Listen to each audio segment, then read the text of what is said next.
Guys, welcome back to another video of me fixing my stuff because I broke it while I was sled pulling. So normally I like to run these Toyo proxies when I sled pull because while they don't have the best grip, they generally save me from braking, because if there's a choice between something locking up and braking or the tires slipping, normally the tires just slip, right?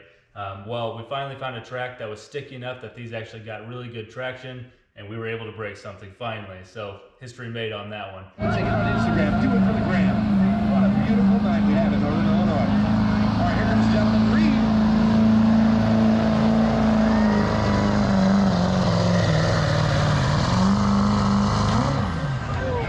273.6. What we actually did is we broke a axle shaft in the rear axle of the truck. How do I know that? It's pretty simple. Basically, I can spin this wheel as much as I want, and the opposite side is not spinning. Normally those would be locked together, so when you spin one, the opposite one will be spinning in the opposite direction because they're linked together. In this case, they are not spinning, which means that they are disengaged, aka one of the two axles is broken. I do think it is the left one here, the driver's side. I could hear a pop when we were sled pulling, so I think it's the left one here, but I don't actually know. Either way, we're gonna go ahead and upgrade both of these, which is the whole point of this video.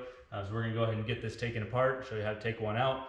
We'll try to see which one's broken. It'll be very obvious. Have to fish out the extra little piece that's broken off inside there and get the new upgraded axles in. So let's get started. All right, so luckily this is actually a pretty simple job. So normally all you would need to do is take off your cap and then take these 8 bolts out, and you can literally slip the entire axle out. I am actually going to take off, see, I've already got most of the lugs off here. I'm gonna go ahead and take this off because there's a spacer on here, so it's a little bit farther inset, aka the wheel is actually brought out more, and I need to be able to get in here and put a new seal on it and all of that. So I want to go ahead and just take all this off, probably take the spacer off as well, and we'll have a lot more room to work in here.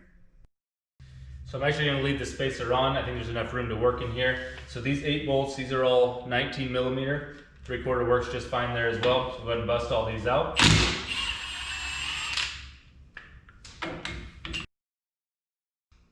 Before I take this last one out, I'm going to grab an oil pan just in case there might be a little bit of fluid. I did already drain the diff out, just in case there'll be a little bit of fluid in the tube itself, so it doesn't go on the floor. So we'll grab a pan quick. All 8 of the bolts are out. You see there is starting to be some fluid that drains out, so I'm glad I grabbed that. I already heard it drop out. We'll just gently slide this axle out.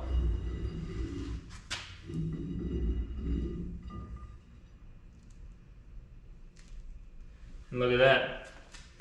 It is a perfect clean brake. You can see there's supposed to be splines on the end there, and it is a perfect clean brake right here. That axle is doing nothing, and therefore it doesn't allow the other axle to do anything either. So if you only have 2-wheel drive and you break an axle, you're pretty well dead in the water. All right, so now that the main part of the axle is out, I still need to get the stub out. So to do that, I actually had to take the other side off because I tried to put a magnet down inside there first, but it wouldn't come out with it. The magnet wasn't strong enough to get it out of the splined area. So I had to take the other side out and then take a long stick, essentially, reach all the way through the diff and push it out of the splines. So now I should be able to basically just take a magnet all the way down inside. There we go. And here is the rest of the axle. You can see it broke off right here, or just right at the end of it. So I've got about 6 inches here. Once again, just a perfectly clean brake. That's what happens when you have extremely hardened steel, and it'll just snap off as one unit. Pretty impressive, really. Okay, so here we are side by side. Clearly this is the one that is broken. They are identical pieces left to right. And here are the new ones. These ones come from Moser Engineering. Basically they do not taper down. You can see this one tapers down right through here, where these ones do not, and that's clearly right where this one broke, which is obviously why they are better. I think they might be a different alloy as well that's supposed to be stronger. A little bit softer maybe, so they could twist more instead of just shattering like these ones will. Less of a shear bolt style. So realistically, we can go ahead and just pop these back in. We have to put a lot of RTV and silicone around those to seal these up, but it's not a bad job. Basically just slip it right back in, make sure the splines engage, and it's a pretty easy job.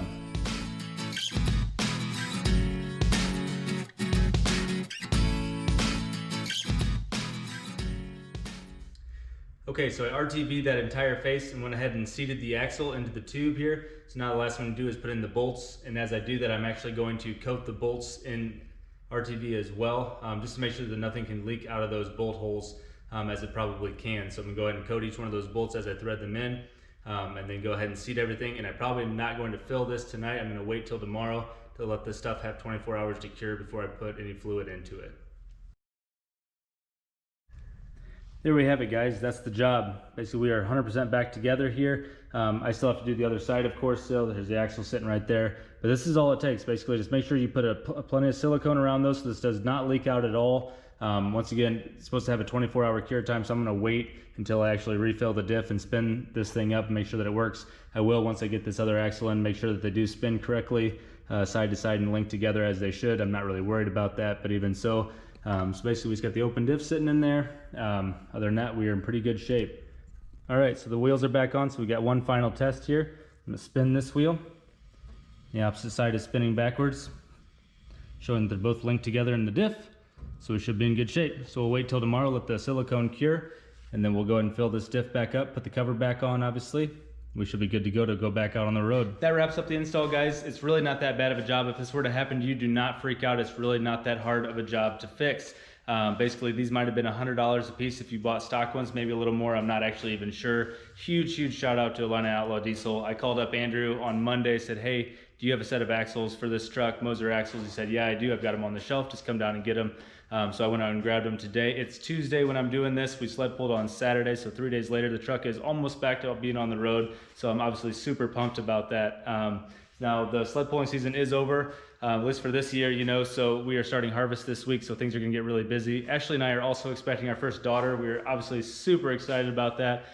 She is due in the middle of December, so that will throw a little bit of a wrench in truck plans, of course, but that is a happy problem. So we'll see what happens over the winter, guys. I'm not sure if we'll put in injectors, if we'll do anything like that, but thanks for watching.